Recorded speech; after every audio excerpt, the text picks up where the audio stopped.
look at Part 1. Part 1.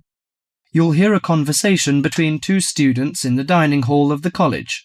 First, you have some time to read questions 1 to 4.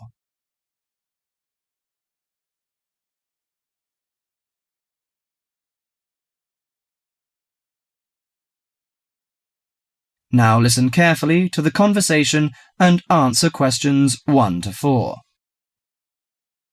Hi Max, how are you? Hi Melanie, I'm fine.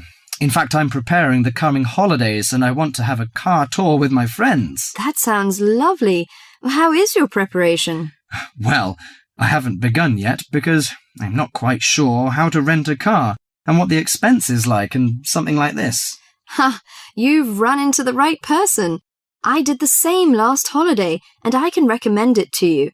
I went to Avis Rent-A-Car Company, which is at 14A Dover Road, Oxford.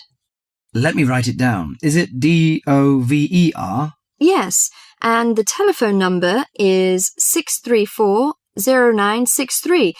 But if you book for the first time, dial another number with extension. That is 634-0853, extension 54. Okay, thank you very much. I'll have a try.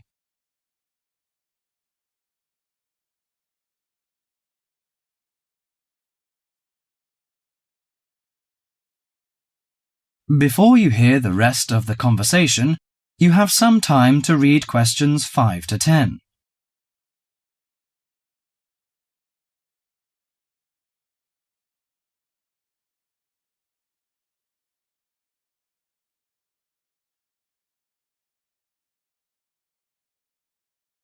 Now listen to the conversation between Max and the assistant and answer questions 5 to 10.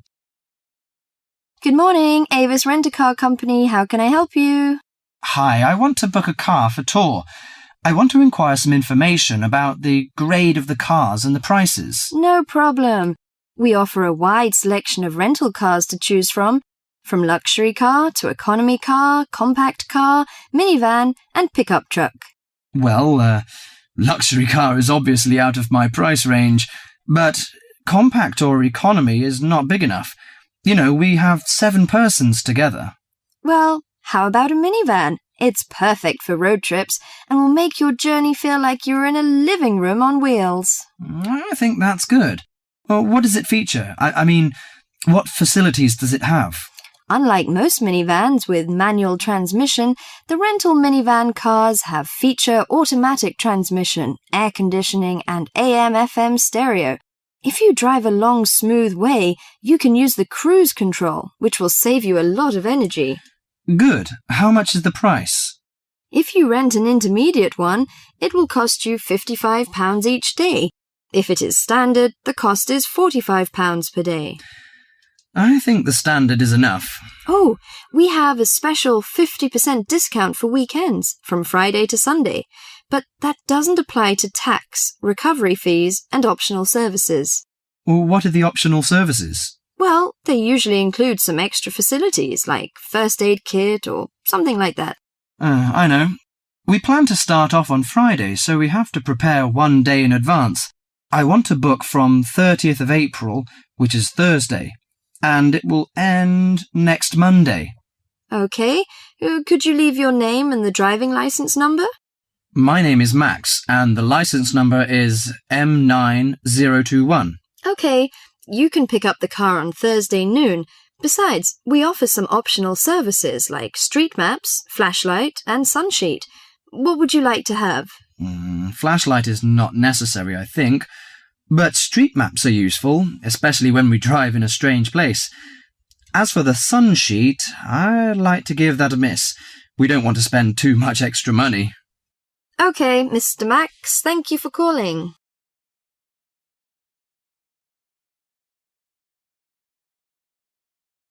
That is the end of Part 1.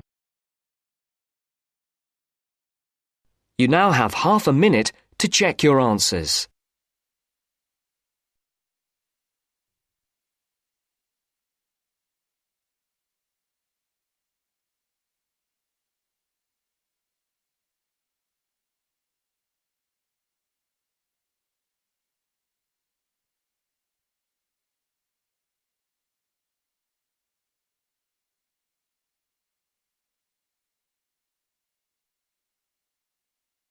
Now turns to Part 2. Part 2. You will hear someone talking about travelling around New Zealand. First, you have some time to look at questions 11 to 15.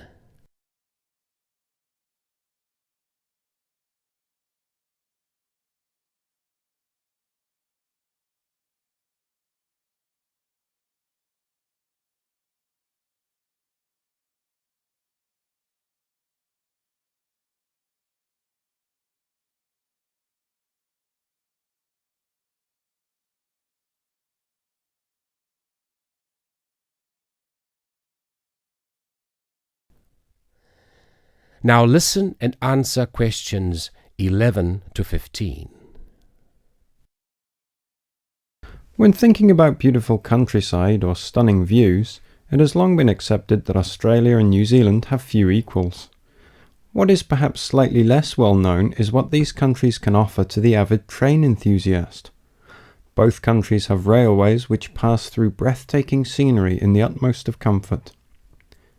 In New Zealand, you can travel from the country's biggest city, Auckland, to where a third of the population lives, its capital, Wellington, on the longest passenger rail service in the country, the Overlander. Crossing 681 kilometres, the train winds through the lush farmland of the Waikato and up the Raurumu spiral onto an amazing volcanic plateau surrounded by native bush. On a clear day, you will be able to see three of New Zealand's most famous volcanoes, Mount Ruapehu, Mount Ngauruhoe and Mount Tongariro. The whole journey can be completed in 11 hours, but for those keen to see a little more of the country, the trip can be extended over 3 or 4 days. This gives travellers the opportunity of seeing the famous Waitomo caves, relaxing in the mud pools of Rotorua, or skydiving over Lake Taupo. Moving on to the South Island, you can take the Transalpine through the Southern Alps, travelling from the South Pacific Ocean to the Tasman Sea. Climbing from Christchurch right into the Alps, this 223-kilometre trip is particularly impressive as the train passes through 16 tunnels before descending to Greymouth at the end of the line. Taking only 5 hours, this is a relatively short trip, but it is worth noting that this journey has been listed as the 6th most scenic rail route in the world. For those that are not so keen on mountains, the South Island has a second option, the Transcoastal. With the sea on one side and the mountains on the other, it again shows some of the best scenery New Zealand has to offer. Also taking 5 hours, one of the highlights of this journey is the opportunities for whale watching. The fortunate few that see whales are well rewarded, but there are more common sights which are just as enjoyable, such as penguins and seals.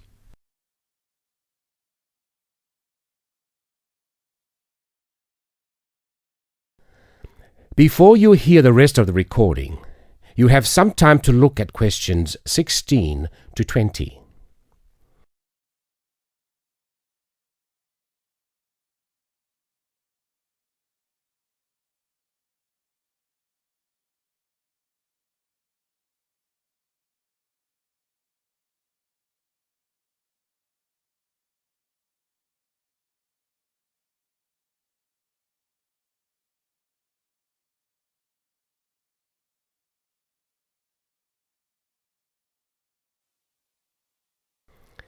Now listen and answer questions 16 to 20.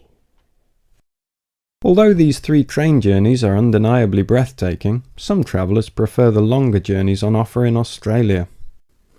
The Indian Pacific, for example, which travels from Sydney through to Perth and has been dubbed the adventure that spans Australia. With 3 nights on board, the train takes in the Blue Mountains and the Nullarbor Plains, and, as the name implies, the Indian Pacific shows you 2 oceans. This train journey holds 2 world records. Covering 4,352 kilometres, it is one of the world's longest train journeys. It also travels the world's longest straight stretch of railway track, 478 kilometres. For those who find these distances a little daunting, passengers can stretch their legs at a number of different stops, such as Kalgoorlie, famous for gold, and Broken Hill, first founded as a silver mine. If 3 days on board a train seems a little excessive, there are alternatives. The Garn, for example, which travels from Adelaide in the south to Alice Springs in the centre of the continent, taking 20 hours. Passing through Crystal Brook, Port Augusta and Woomera, this journey gives an indication of what life was like for the earlier settlers as they discovered the country. Along the way, you can also see the Iron Man sculpture, which was constructed by railway workers to commemorate the 1 millionth concrete sleeper laid during the construction of the line. Finally, just a quick word about the Overland, which runs between Melbourne and Adelaide. As the first train to travel between the capitals of 2 states, it is a historic as well as relaxing way to travel, and is famous for being the oldest long-distance train journey on the continent. With so many memorable journeys to choose from, the only problem you will have is knowing which one to do first. That is the end of part 2. You now have half a minute to check your answers.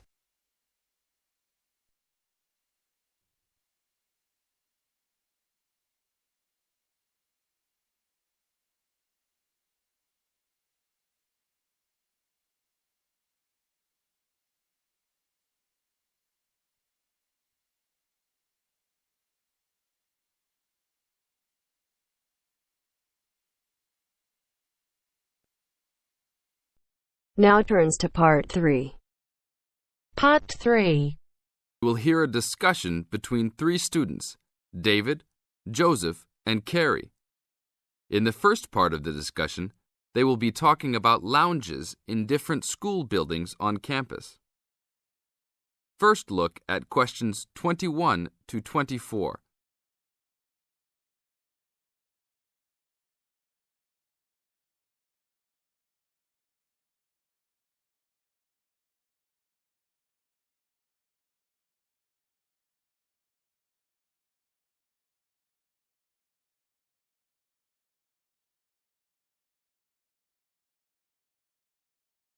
Now listen to the first part of the discussion and answer questions 21 to 24.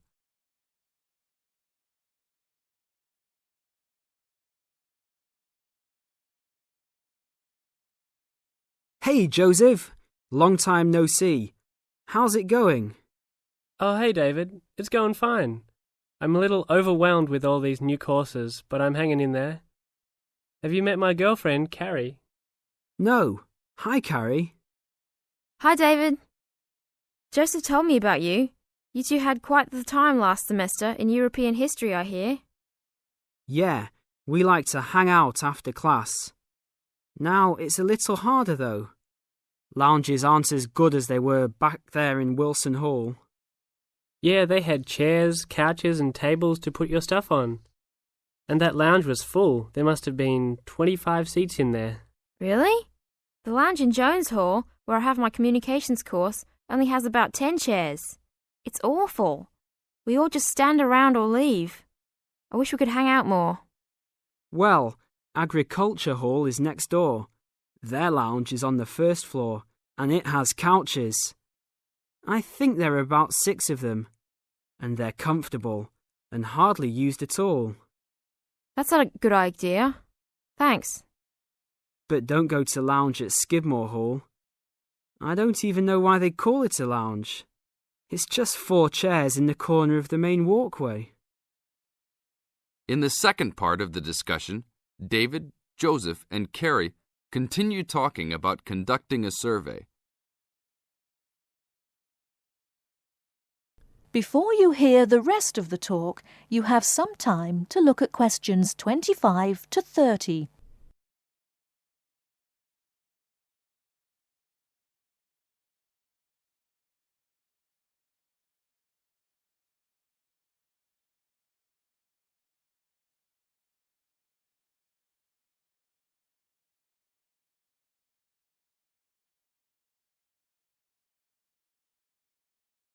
Now listen and answer questions 25 to 30. Guys, we should really do something about those lounges. I mean, couldn't we gather signatures and try to get the university to improve some of the facilities? Yeah, that's a great idea. But we can't just say something random like, oh, you need to make the buildings nicer. We should come up with some kind of ranking system and have students rank buildings, how beautiful they are, how nice they are, etc. Well, if we were ranking on a scale of 1 to 3, you all know that I would rank Skidmore Hall a 1. Like I just said, that place is awful. No facilities. The bathrooms are way down in the basement. You're right. But they do have a nice balcony on the 3rd floor. That might increase its value. But you shouldn't rank the architecture. You should rank how nice the building is for students to hang out in. Oh, okay, then I agree with you. So should we do this? I think it's a great idea.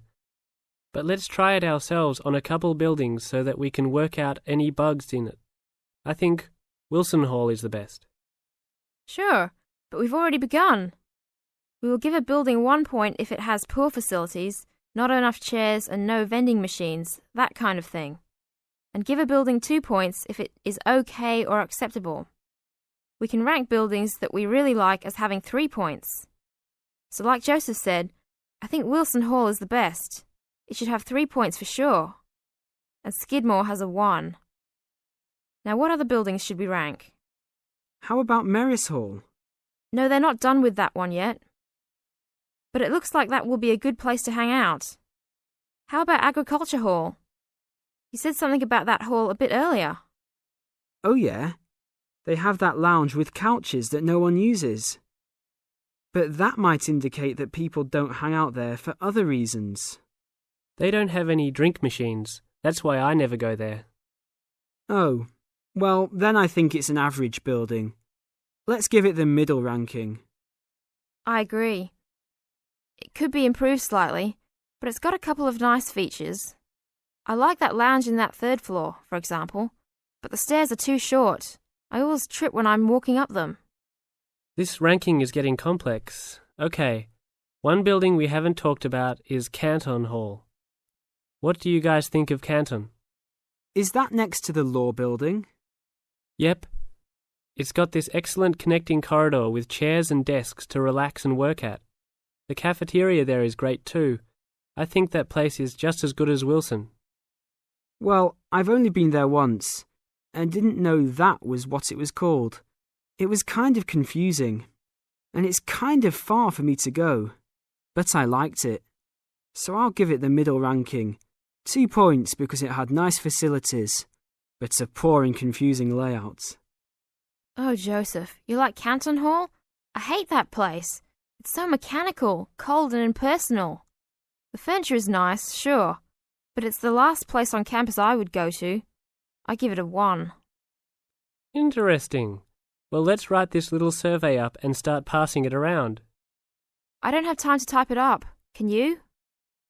Sure. I'll do it after my biology class. Should we meet up at Wilson tonight around 8? Sure. No problem. We'll see you then.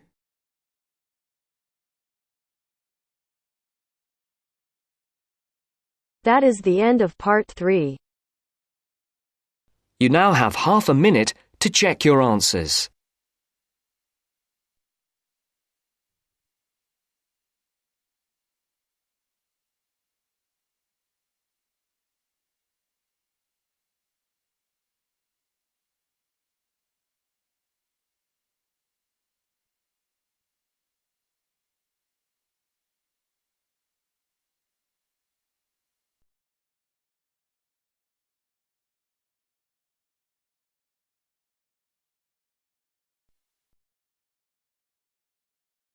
Now turns to part 4.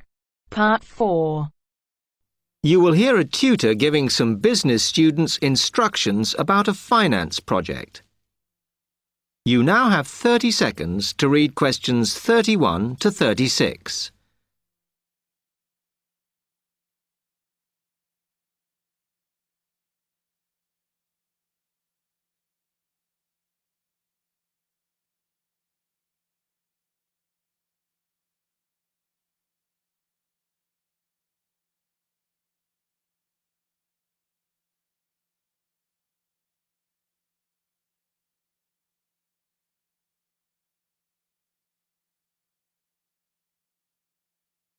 Okay, can you quieten down, please?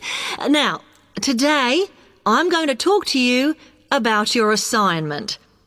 We've been studying the effects of the exchange rate, so I'm going to give you a project to do on this.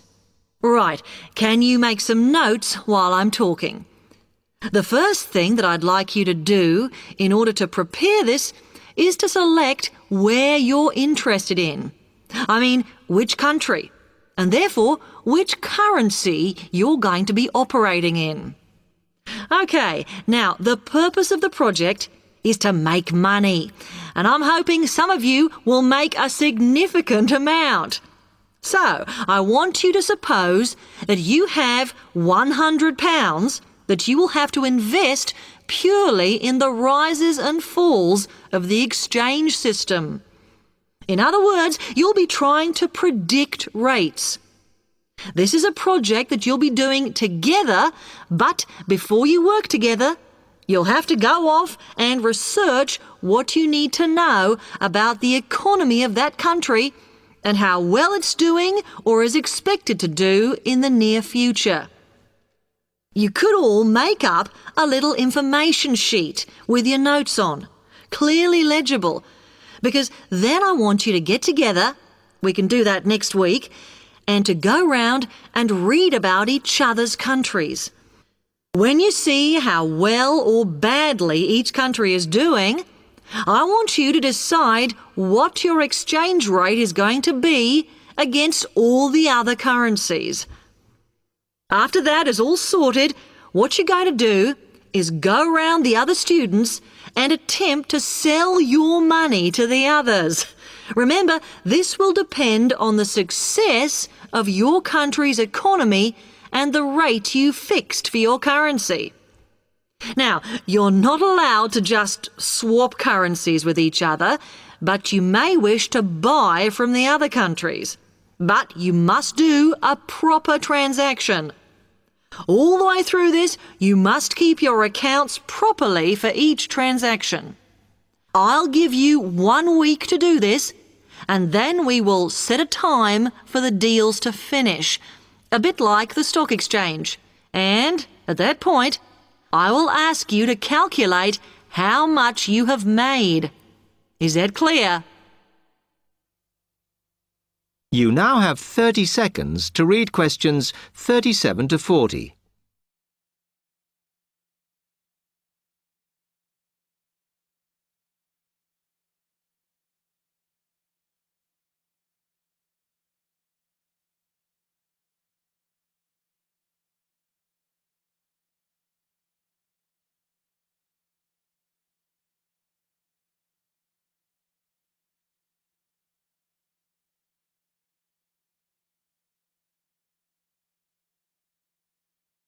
Okay, now before you begin that, there are a few things I want you to read up on to prepare.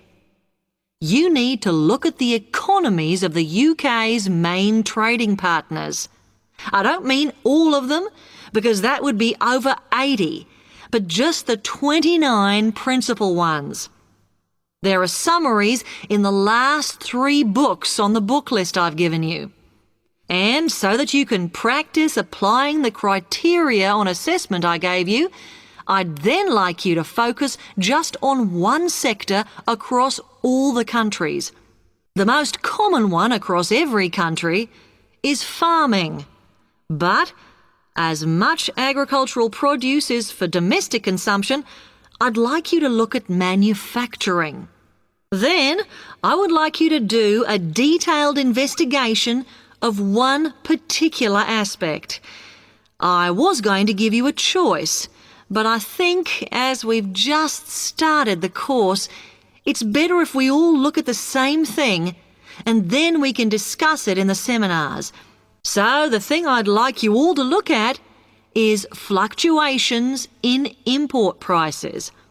Now, you need to do all that before you start the project, as it will help you assess the economies of the countries you'll be representing in the project. Don't worry, you've got plenty of time. Exam week is December the 8th, Then it's the holidays until January the 6th, so I don't need the project in till February the 5th. Is that okay? Now, any questions on this? Because it... That is the end of part 4. You now have half a minute to check your answers.